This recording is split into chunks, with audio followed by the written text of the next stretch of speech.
Okay, today we're going to go over section 7b. It's just really the next step in probability.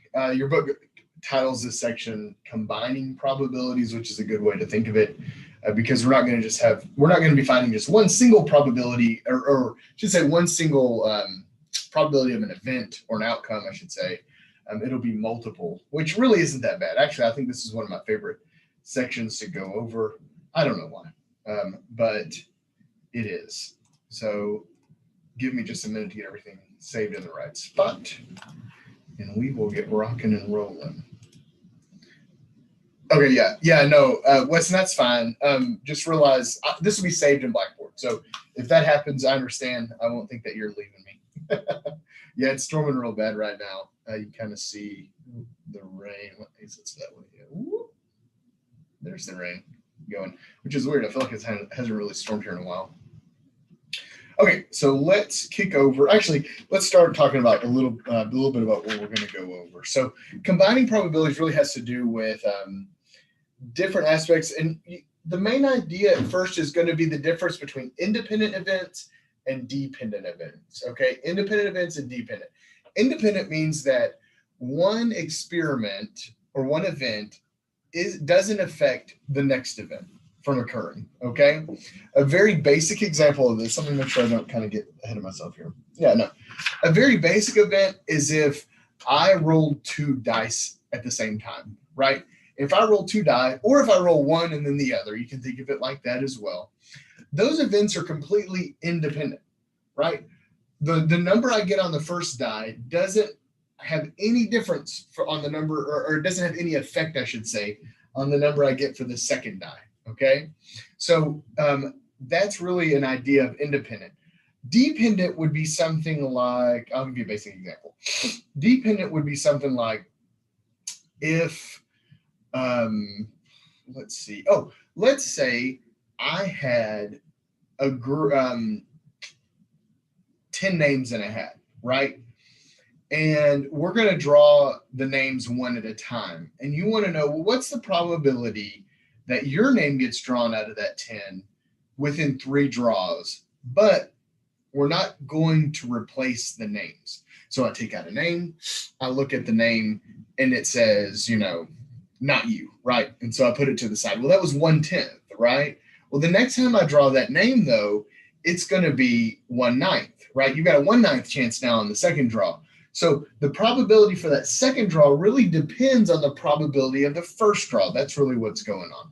So let's talk about that now. Let's do some math real quick to go over it, okay?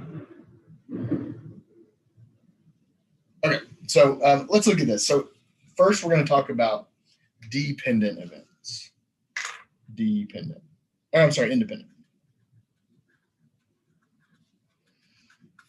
Independent events. So this would be like rolling 2 die or something of that nature. I think your book goes over, double 4s. What's the probability of rolling double 4s? So whenever you deal with independent events, if you want the probability, I'm writing this straight from the book, of some A event happening and some B event happening, it's going to be the probability of A times the probability of B. That's a P. Probability of B, okay? So if I wanted to know, for instance, the probability of rolling a 4 and a 4, okay? The probability of rolling a 4 and then a 4 again. Well, because these are independent, right? I roll 1 die, I look at it and see if it's a 4, and I roll the second die and I see if it's a 4. Because these are independent, this would be the probability of rolling a 4 times the probability of rolling a 4. So this would be 1/6 times 1/6. We know if it's a normal 6-sided die, that's 1/6 chance of rolling a 4. So you wind up with 1 out of 36. That would be the probability of rolling 2 4s. And actually, it's the probability of rolling any 2 numbers, right? The probability of rolling a 1 and a 2, same thing, right? It would be 1 out of 36. You can do this also with like flipping coins. If I wanted to know, okay, what is the probability of flipping 4 heads in a row. Okay, so what's the probability of flipping 4 heads in a row? Well, let's think about this. We wanted the probability we get a head, and a head, and a head, and a head, right? So it's a little goofier because it's not just 2 events. We got 4 events going on now. But each one of these is independent. If I flip a coin and see where it lands, and then I pick that coin back up and flip it again, that second flip has no dependence on the first flip, right? Therefore, it's independent event. So it's going to be the probability of H times the probability of H times the probability of H times the probability of H, right? So we wind up with 1/2 times 1/2 times 1/2 times 1/2. Well, 2 times 2 is 4 times 2 is 8 times 2 is 16. So, and on ones, of course, are always just 1. So we got a 1/16th chance. Just because I'm interested. What is that? 1/16. 1 divided by 16 is 0.0625. We got a better chance of this than Patrick Mahomes throwing an interception, right? From the last section. Kind of interesting. Okay. Kind of neat. Okay. So then what about dependent events? And then I'll dig a little deeper here in a minute, but we need to go over the difference and then talk about them. Dependent is when the second or third or fourth, when we have consecutive events that each time the event occurs, the one after it depends on the previous. Okay. So let's look at that example. Actually, let's look at the equation first. Your book says, if I want to know the probability of A and B, but B really depends on A. First, you're gonna have the first event's probability. A has to come first. Order matters with this situation. So order matters. We want to know the probability of A, and then you can think of it as and then B. Okay. Well, we need the probability of A to start with, and then we're going to multiply it and say, well, what's the probability of B given A occurred? So what's the probability of B given A occurred? So let's look at that scenario. Let's say I have 10 names in a hat. Okay? 10 names in a hat. Well, I want to know what's the probability of drawing. Hold on, let's think. Hold on. This isn't the greatest example. Let me think real fast. Okay, yeah. 10 names in a hat. What's the probability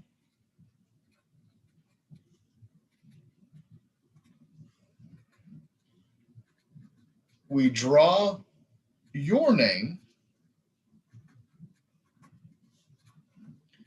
on the second draw? Now, the given, of course, we don't draw it on the first.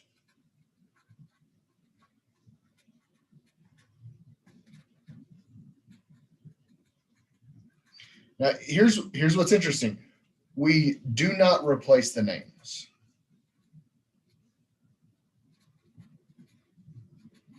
So when I take one name out, I'm going to take it out and I'm not going to put it back in.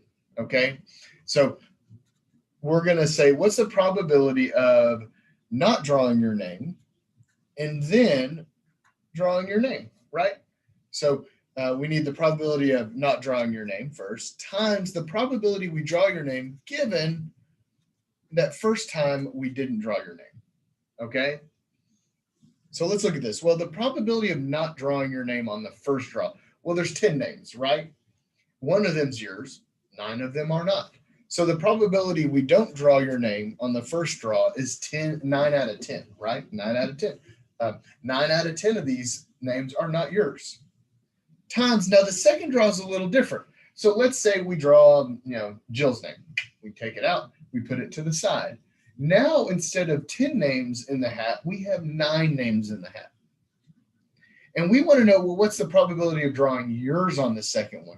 Well, yours is only one of those 9 names, right? So we multiply this across, we get 9 out of 90. Simplify it, well, 9 out of 90 is 1/10, so 0.10. So we've got a 10% chance, which is interesting. We got a 10% chance in the end And that was the probability at the very beginning. That was a coincidence with this model, okay? Let me think of another one, because I don't think that's just the best example.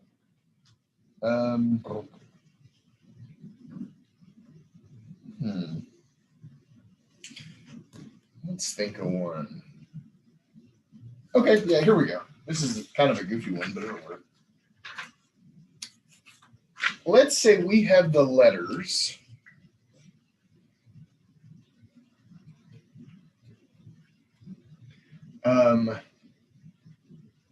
let's say A, R, T, and S in a hat. Okay, we've got the letters A, R, T, S. So 1, 2, 3, 4, 5, 6 letters in a hat. And we're going to pull these out consecutively. And again, we're not going to replace them, right? I want to know, what is the probability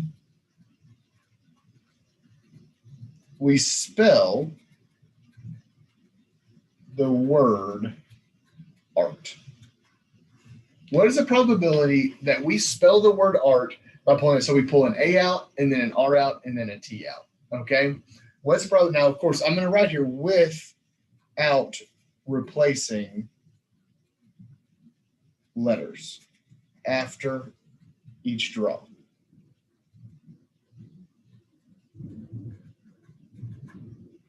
So we're not going to replace the letters after each draw.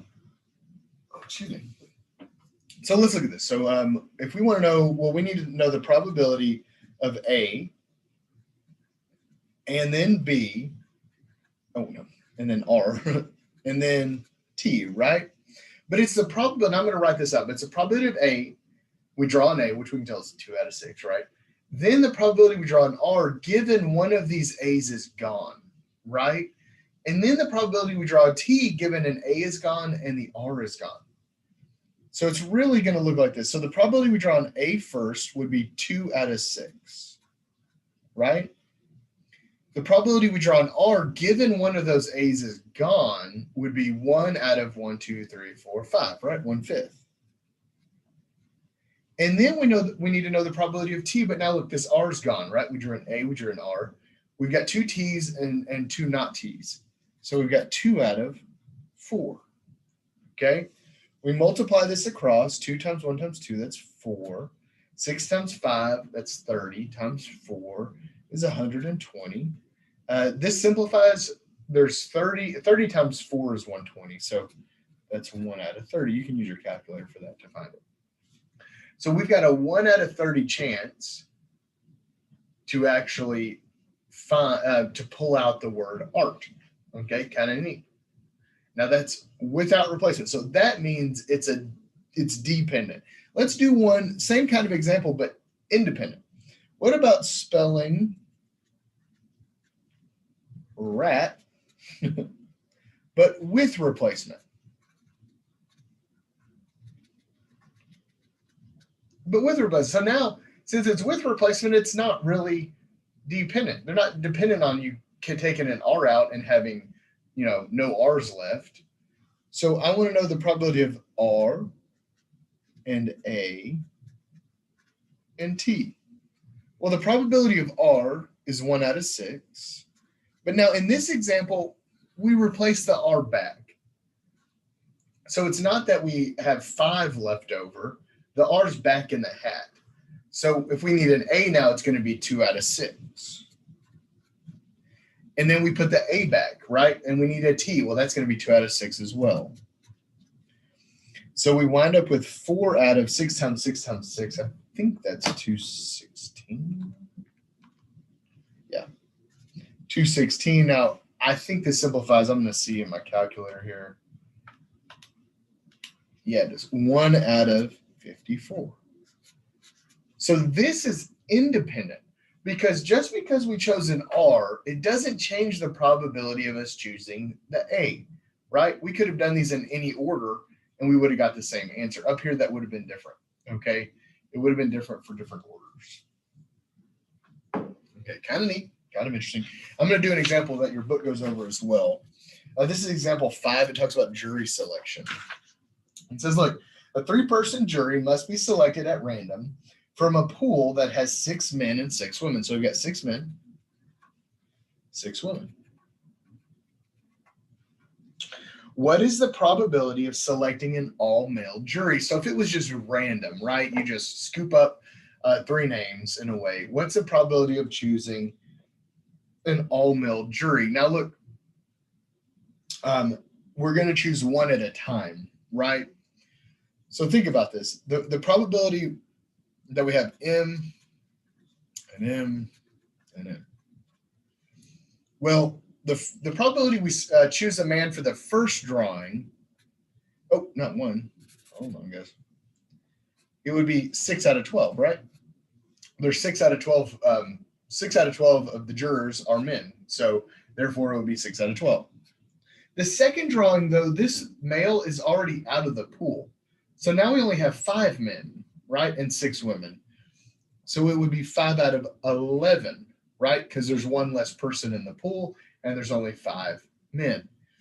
And then lastly, we have 4 out of 10, right? We'd have 1 less male in the pool and 1 less male to choose from. So 4 out of 10. So the fraction would be, well, 6 times 4, or 6 times 5 is 30, and then times 4 is 120 again. And then we get, well, 120 times 11.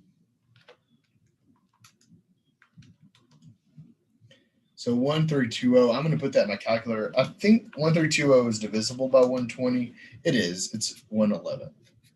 So we have 1 out of 11 chance of choosing an all-male jury when we have this situation going on, okay? When we have this experiment going on, I should say. Great. Okay, so that's the difference between dependent and independent.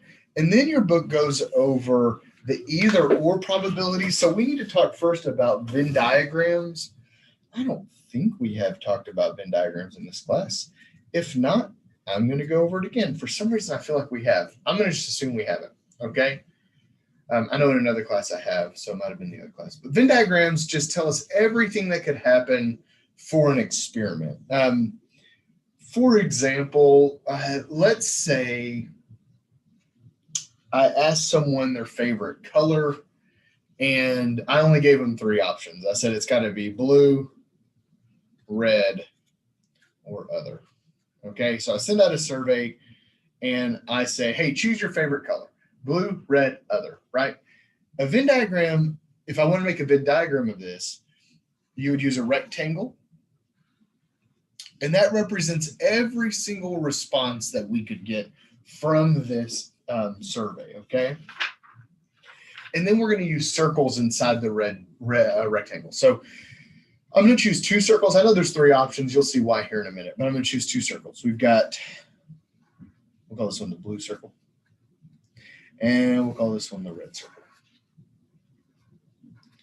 And then, so you could either choose blue, you could choose red, or if you're not blue or red, you're other. That's why we didn't do 3 circles. We chose 2, because you've got blue, red, and then anything that's not blue or red, you've got other, okay?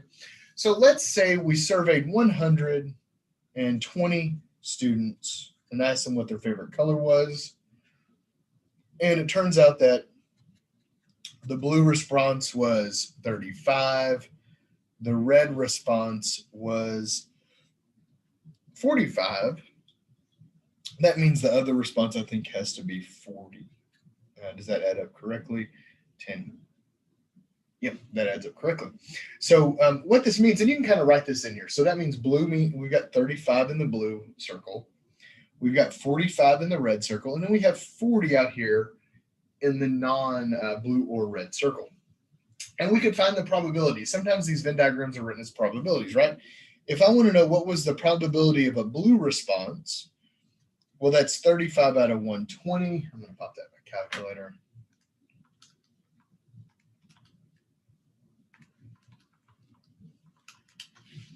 I'm going to round this to 0.29.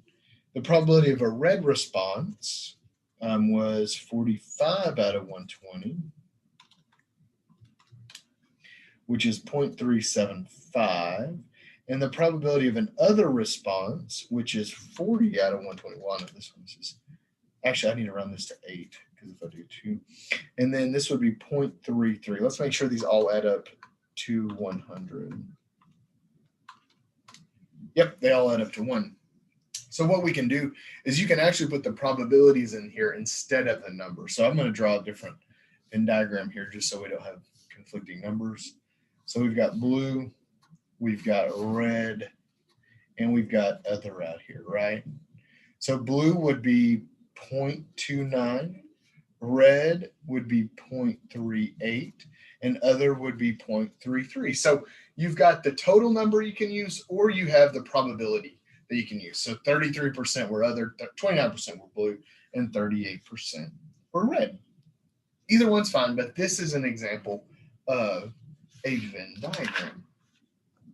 Okay?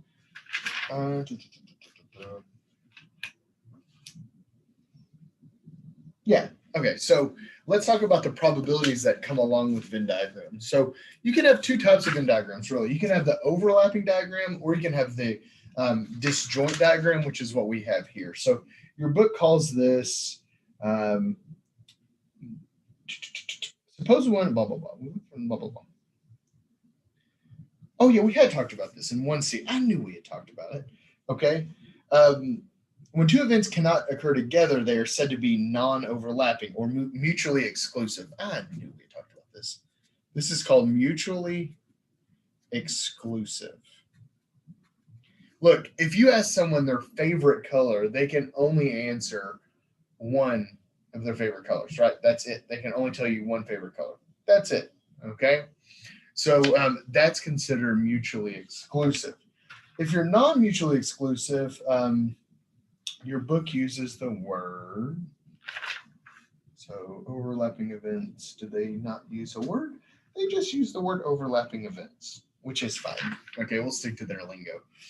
But if you're non-overlapping, it's really nice. Actually, we'll use this example. So if you're non-overlapping or you're mutually exclusive, if you want to find the event that occurs, you can just add them. If you want to find the probability of A or B, you would just say the probability of A plus the probability of B, right? If I wanted to know what's the probability someone's favorite color is blue or red, right? So what's the probability that when I gave the survey, someone replied back that their favorite color was blue or red? You just have to add these together. So 0.29 plus 0.38, right? Which winds up being 0.67.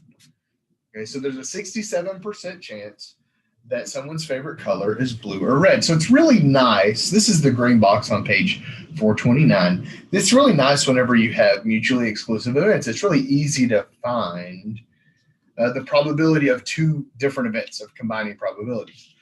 If you have overlapping events, it's a little more difficult, okay? Let's look at an example of overlapping events. I'll have to think of one here. Let's say we polled and we asked, do you own a cat? And are you a freshman?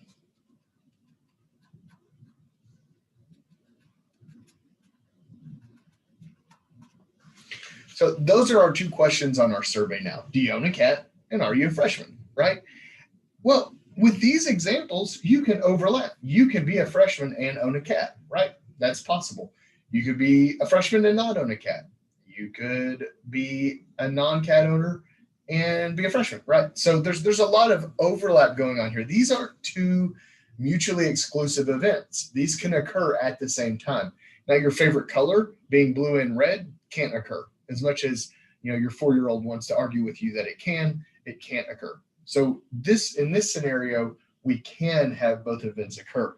Well, let's draw a Venn diagram and then we'll make up the numbers here in a minute. Let's draw a Venn diagram of what this looks like. I'm going to make it a little bigger here. So for this bubble, I'm going to have all my cat owners. Okay? And look, if you're in the bubble, you own a cat. If you're out of the bubble, you don't own a cat, okay? And then I'm going to create another bubble, but it has to overlap because these two things could occur, right? I've got my freshman here. And if you're in the freshman bubble, you're a freshman. If you're not in the freshman bubble, you're not a freshman. For our university, it means you're a sophomore, right? But we're just going to say freshman or non-freshman. So we send out and we realize, hey, you know what? There's really 4 things that can occur here. Look, we have 4 different areas in this Venn diagram. We've got the area outside the bubbles. Oh, you know what? Do I have enough colors? I might have enough colors here. Oh my God. This might all come together. Let's see. Let's say that this purple area, which is outside of the bubble, or the bubbles, I should say. I'm going to take my time, make this look pretty. That purple area there would mean that you don't own a cat and you're not a freshman. It's like a sophomore dog owner, right? Or a sophomore no pet owner. So this purple area means you don't own a cat or you're not, and you're not a freshman, I should say, and you're not a freshman. Okay, so then let's look at this section right here. I'm not going to do the entire circle, just the circle that doesn't overlap. So that red section right there, I'm not sure if you guys can see that that's red, but that red section right there, that means you own a cat, right? Because you're in the cat bubble, but you're not in the freshman bubble. So you own a cat and you're not a freshman, okay? Kind of neat. Now let's do a green one here.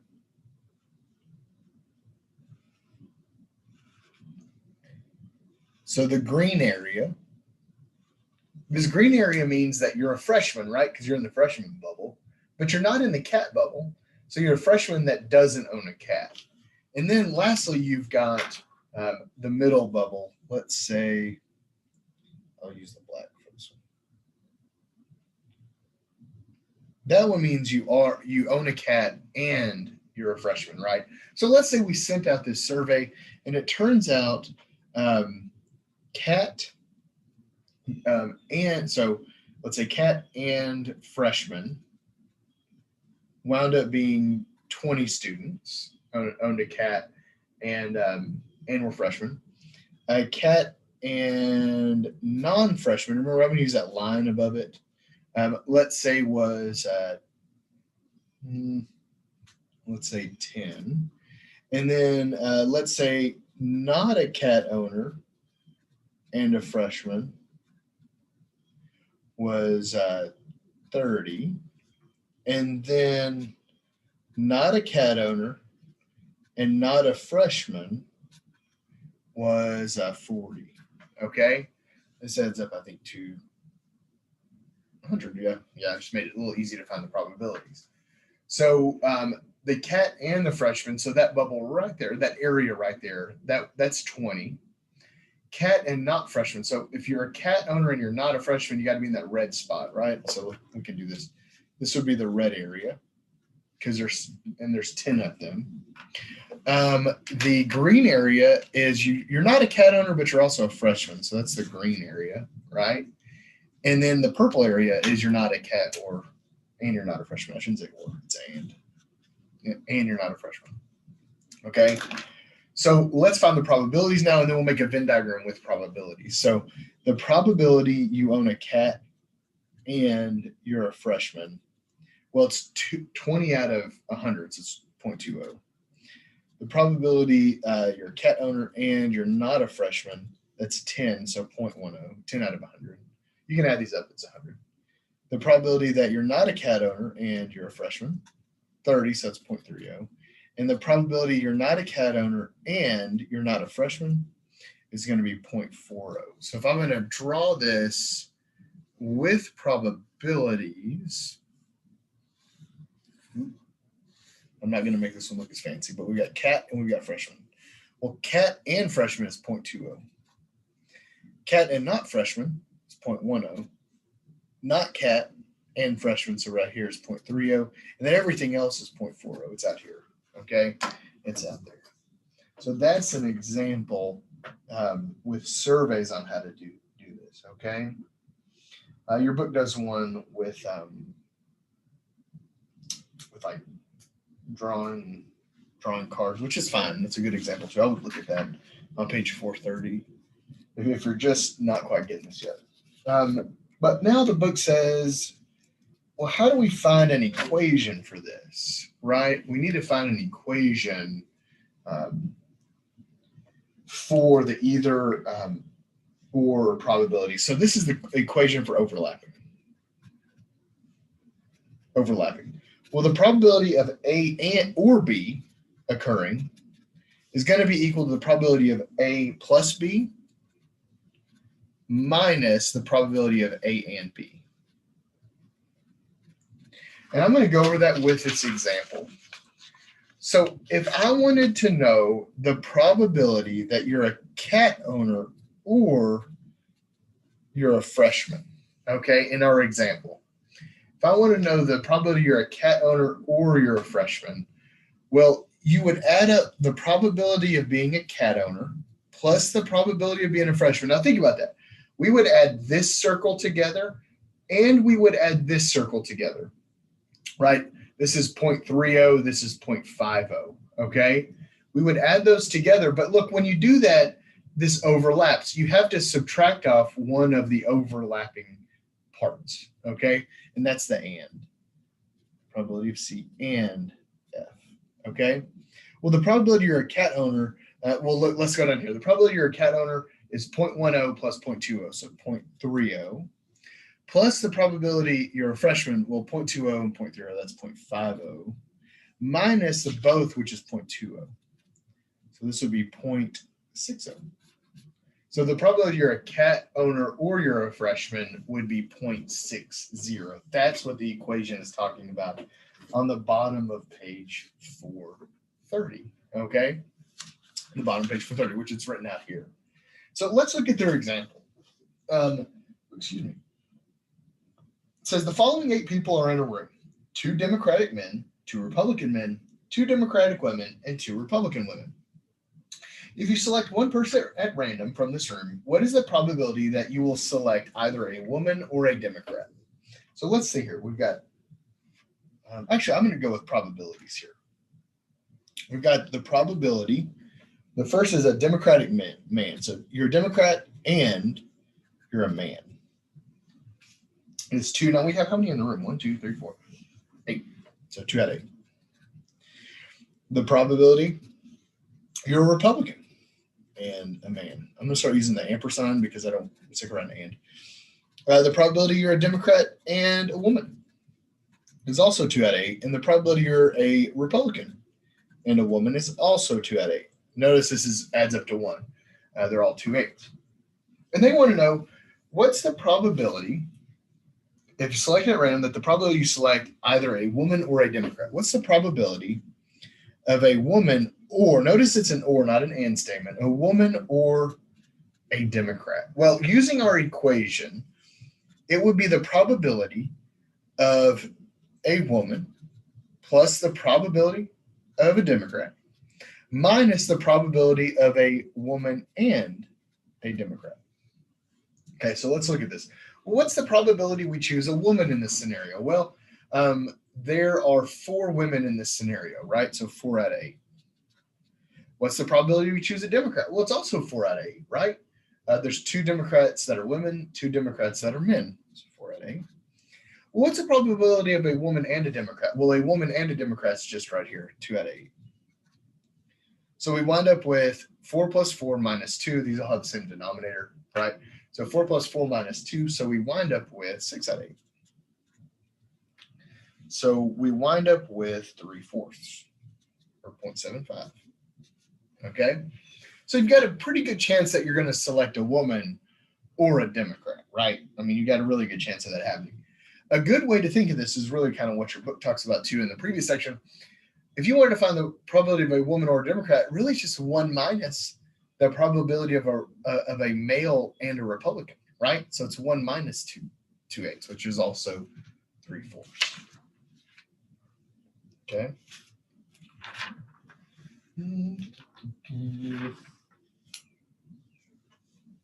So I want you to look at the last part, which is the at least one rule on page 431.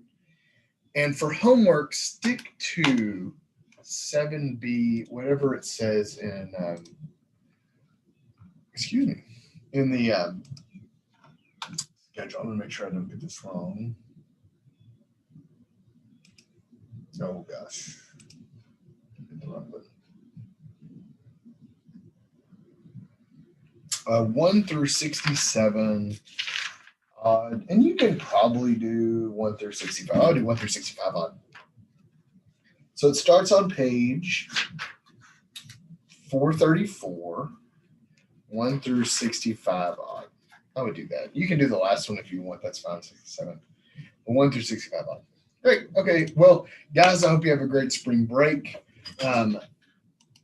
When we get back, it looks like we'll be covering one section from chapter 7, and then we'll go on. We'll have our next test on that Thursday. I want you to remember to look at those, the essay, your rough draft, look at the edits that I said that I think you should make. And the most of you guys just really needed help with the grammar and with APA. It wasn't really the content because of it. A lot of these papers were actually fun to read. So if you have any questions, let me know. Please get in touch with me. Over spring break, you might not hear from me. I might turn my phone off. I'm really pretty excited about that. But